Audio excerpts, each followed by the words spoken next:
A very good evening to you and a warm welcome to our very special interview. And today we are in Colombo at the office space of Nagarro. It's certainly a very beautiful space, and we have with us the CEO of Nagarro joining in for a very special interview. A very good evening to you.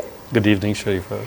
We have the CEO, Mr. Manaz Human. So what really caught my attention is your name, Manaz Human. Can you tell us more about this? I'm pretty sure that you had it changed. Yes, my original name is Manas Fuloria, and I got it changed about a year ago, and it's a story. There's a story behind it. I think that it's a serious story. I think in today's world, the biggest threat that we have to the happiness of our children is from war and fighting over things like religion, over things like nationality. You have the war in Ukraine, you have the war in Israel, and many other such hotspots. And I just felt that we spend a lot of time and money on marketing, and we try to market the types of cars, types of clothes, etc. But we should market this idea that the world is really one, and we are all just human beings, right? So I might have been born a Hindu, I might have been born an Indian, but ultimately I should aspire to be a human being first. And I thought for a long time how to do that, and then it just appeared that maybe changing my name was one way to signal that. And although it was a lot of work, there's a lot of paperwork involved, but I'm glad I did that eventually. Exactly, because I think it's very difficult to make others feel the same way, so maybe your name could make a difference. And speaking of Nagarro, today we are here to talk about what Nagarro does and what Nagarro is. So being the CEO of Nagarro, I think you're the best person to answer this question. Tell us more about Nagarro.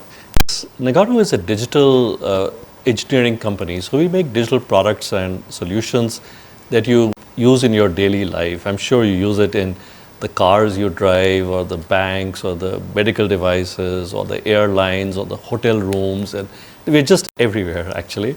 But in a more formal way, we are listed on the Frankfurt Stock Exchange. We are about 18,000 people across 30 countries, including Sri Lanka, and with clients in over 60 countries. So really trying to build out this very global, modern digital engineering company. Very interesting. And Manas, you spoke about how Nagarro has expanded to various different countries. It's global.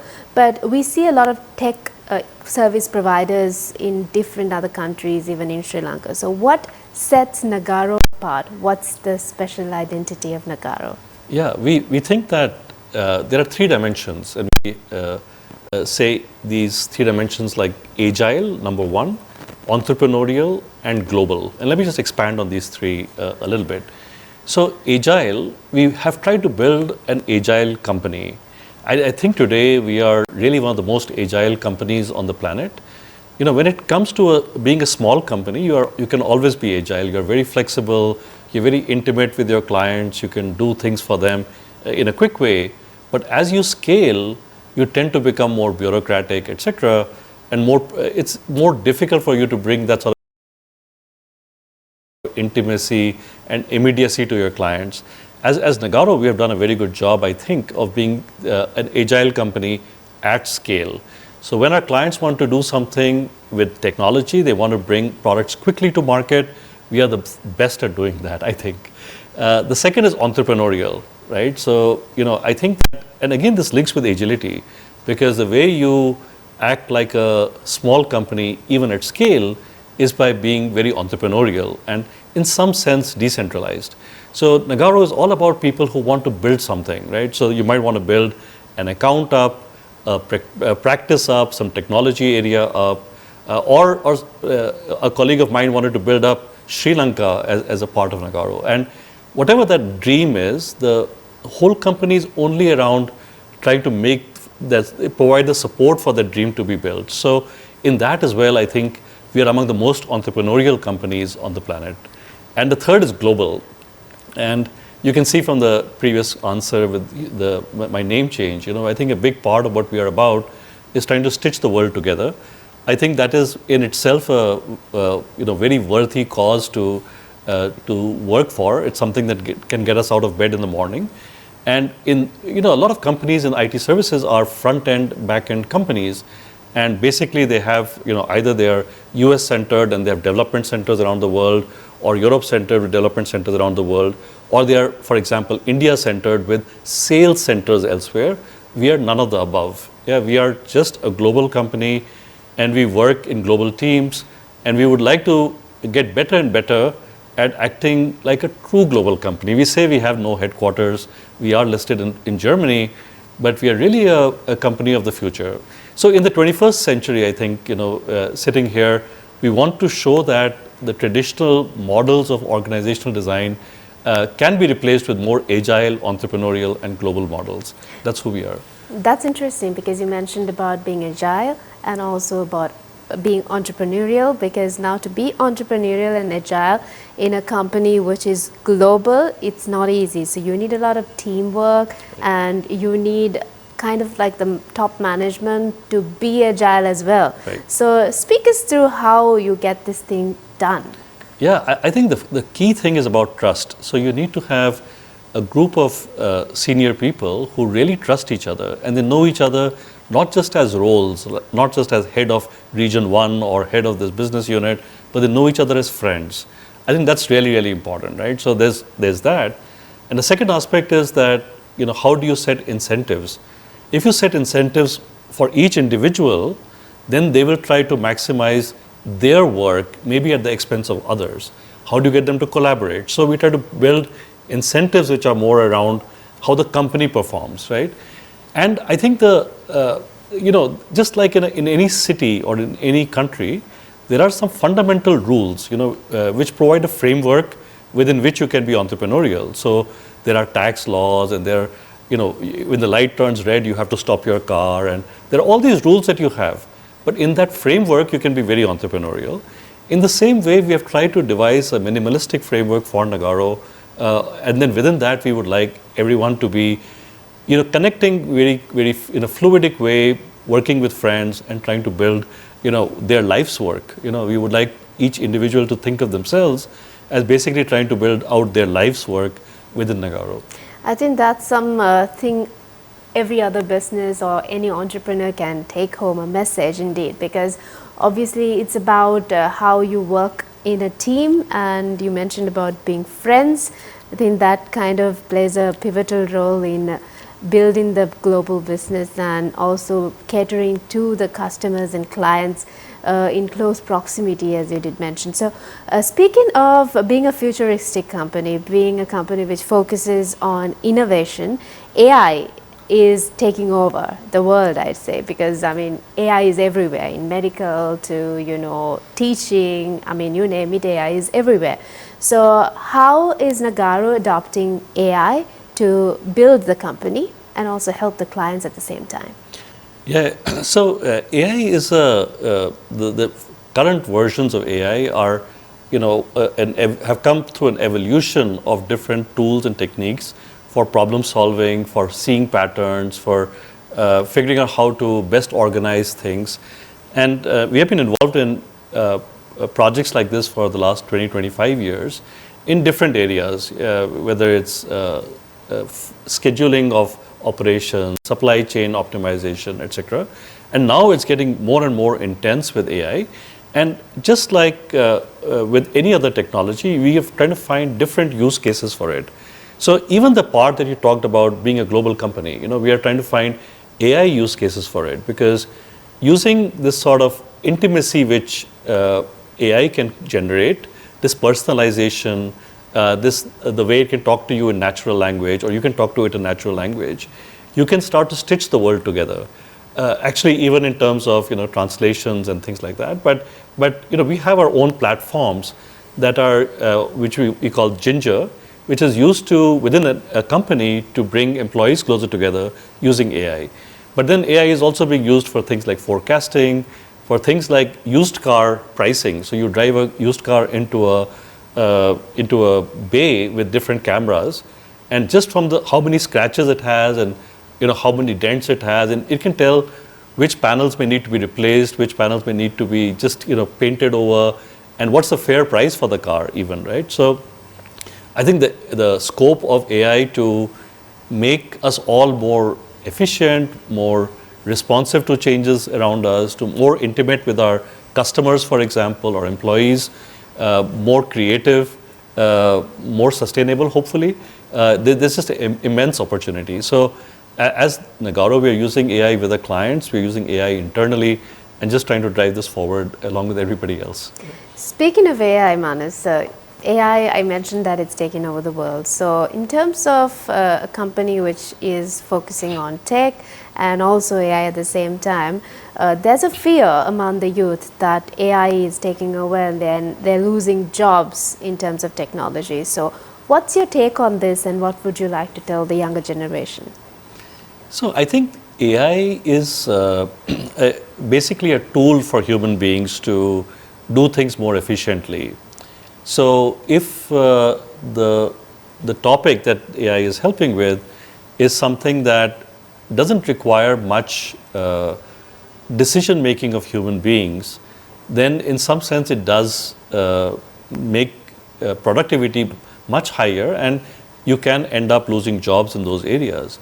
But the history of evolution of technology has shown that more jobs are typically created, more complexity is introduced, the more technology is introduced. So the basic points that, or the basic themes of human beings having to think through what they want and think through how they work with other human beings, or how departments work with other departments in the company, or how different companies work with each other. I mean, a lot of this still will remain in the domain of human beings, and then human beings will use AI to make all of this happen. I think we are a long, long way away from this ideal world. In an ideal world, it will be like a Hollywood movie world for you. You'll have this perfect life, and we are still a long way away from that. And all the problems that lie in between, where we are today and where we want to be, AI will help us solve all of them, or AI can help us solve all of them. So I think the opportunity is huge. It's a bit like when the internet was introduced, or the mobile phone, began to dominate, and people were like, what happens to everything else? But everything else doesn't go away, it just changes. And change comes relatively slow, and I think all of us will have plenty of time to adapt to it. It's like we say, life goes on. Yes, life definitely does go on. Definitely does go on. So speaking of being a global company, Manas, sustainability is something many companies focus on, and obviously it plays a big role when it comes to a global company. So Right. how is your take on sustainability? Yeah, so we've become a public company a couple of years ago, and once you become a public company, there is a more formal approach to sustainability that is required, and a lot of this is around climate change and carbon emissions and global warming. And like every other company, we are trying to monitor our emissions and trying to reduce our emissions, made some commitments to reach net zero. So there is that whole aspect of it. But I think what is also different about Nagarro a little bit is that we are also very keen to support other important topics around sustainability that may be more local and may be driven by some champion or the other in our local communities. So for example, single-use plastics, especially in a place like Sri Lanka, beautiful island, and single-use plastics is something that many of our developing countries haven't figured out how to recycle the waste, or to deal with the waste in a proper way. So we are just ruining our cities in India and Sri Lanka. So I think we as Nagarro have been in India driving this single-use plastic topic, and we have been very much at the forefront of encouraging other companies, but also ourselves, to give up single-use plastic. The same is with air pollution. You may have global warming, which is a long-term thing, but air pollution is killing us in our cities every day in many countries around the developing world. And how do you deal with air pollution, whether it's preventing waste burning or electric vehicles? Sustainable transport. So a large number of different topics Nagarro has tried to be at the forefront of. So even though there is a more formal, structured approach in line with what the world is talking about, which is climate change, I think our approach to sustainability is really about doing what we feel needs to be done at the community level and trying to support these communities in different ways as possible. Exactly, and going green is, I think, the motto of many people nowadays, and I think we need to protect the planet as well because we need it. And ourselves, we need to protect ourselves. That's exactly. really what it is about. And speaking of being a co-founder of a global company and also the CEO, there are many youth out there who aspire to be entrepreneurs or aspire to get into the tech industry. What would your advice be to the youth out there? So, I've been an entrepreneur from pretty much from day one, and most of my startups have failed. Okay, so the first thing to say is that failure is part of the journey, and if you are doing this for money or success in the traditional sense, better to do something else because failure is the most likely result, and that's just what it is. On the other hand, if you don't give up, you haven't failed, right? So I think that if you have a long-term view of what you want to achieve, then I think that entrepreneurship is definitely something for you. But the most important thing I would like to say is that be very close to your customer. A lot of us forget this. Be so close to your customer that their every micro expression, every micro thought, you understand. Yeah? Whether it's a B2B customer or a B2C customer, be very, very close to your customer. A lot of us are, engineering outwards or solution outwards, and we're like, oh, we have the right solution, oh, we have the right engineering, and the customer will come. But those people win in the markets who really start with the customer and end with the customer, right? So I think that's, ultimately you have to, of course, find that idea that that needs to be addressed, find that need that needs to be met, find the way to meet that need realistically, find the way to make money meeting that need, find the way to defend yourself from competitors while meeting that need, and all of that, right? So it's very, very tricky. Find that adoption, find that acceptance in the market. But if you know your customer really well, right, then you have all of that more or less figured out. So stay close to the customer. I think that's the biggest lesson I learned. I think some of the failures that I had as a startup, as an entrepreneur, were because I thought I had a good understanding of the customer, and later I realized I did not. I really did not. It's a long process, as you did mention. I mean, becoming an entrepreneur is a dream for many, but also knowing who an entrepreneur is also important. So in your point of view, who would you call an entrepreneur? You see, I think entrepreneurship has become a bit easier now. There's more capital to be had, which is a double-edged sword, because very often you are raising a lot of money and then spending a lot of money based on what the latest fad is. For me, an entrepreneur is one who is willing to sacrifice regular life, and there are sacrifices for your personal life, there are sacrifices for your career, and to just give up all of that and set out on a lonely mission to do something that will maybe 10 years later have some value, right? And if you look at the best stories, I mean, look at Amazon, look at Jeff Bezos giving up this great job at this, on Wall Street to come and, he was the youngest partner in his firm, to sort of come and set out on this quixotic quest to build this great company. And that's what an entrepreneur is. I think someone who has a very long-term vision and is willing to sacrifice a lot along the way to reach that goal, I think. Exactly. And Manas, you're not a stranger to Sri Lanka. You've been here many times, and also Nagarro has extended its invaluable, services and contributions during challenging times to our country. So what made Nagarro pick Sri Lanka? So Nagarro is a global company, but we find in Sri Lanka an amazing confluence of many different aspects that are important in the tech industry. Sri Lanka is a gorgeous country, and anyone watching this video who has not been to Sri Lanka, you really must come. It's a gorgeous place, which is a very important factor. Quality of life, when you have a population and technology that can go and work pretty much anywhere in the world, having a great quality of life, having great natural beauty is very, very important. You see Bangalore in India, why is Bangalore such a hotspot? Because it had a great weather and great location, a great lifestyle, and I think Sri Lanka has a lot of that. The second thing that Sri Lanka has is just a fantastic engineering population.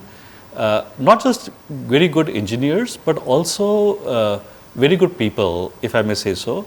Very simple, and what you see is what you get, right? So it's very nice to work with people like that, and very strong in engineering, because a lot of the more bulk work has not come to Sri Lanka, and therefore there's a lot more of specialized work, a lot more interesting niches into which the industry has grown, which has really led to a very good workforce. So I think Sri Lanka has fantastic opportunity to be a powerhouse in some of these areas in the future. And as Nagarro, we are looking for these places where we can team up with great colleagues and address the world's challenges and opportunities together.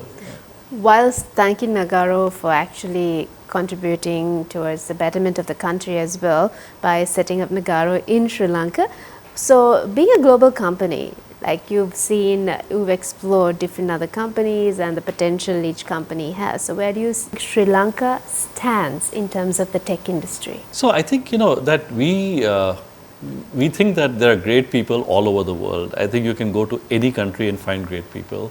But different countries have different, let's say, distributions of talent, right? So in some countries that are very developed, every engineer will have certain core skills for sure. In certain developing countries, you will have a wide spectrum of skills. So you'll have some people who are not that skilled, but they may have a degree, and there are others that are very, very skilled as well, of course. I think Sri Lanka has a good average quality of talent, and a lot of talent, again, as I said, in niche skills. So in modern stuff, in embedded, in different areas that are quite interesting. And I think that the ability to work in small teams, to work on end-to-end kind of developments, I think you see a lot of that in Sri Lanka. It could also be just a function of the colleagues we have at Nagarro in Sri Lanka, but that's at least what we have found so far. Thank you so much, Manas, for this very informative, and I'd say it was an eye-opener for many out there. And you spoke a lot about being human and also about how to build a global company and why Sri Lanka and the scope we have in terms of tech. So thank you so much for speaking to us. It was really nice having you on board this special interview. Thank you, Sharifa. Very happy to be here, and thanks for having me. Thank you so much once again, and enjoy the rest of your stay here in Sri Lanka. Certainly, thanks. And with that, it's time for us to conclude the special interview with Mr. Manas Human, who is the CEO of Nagarro.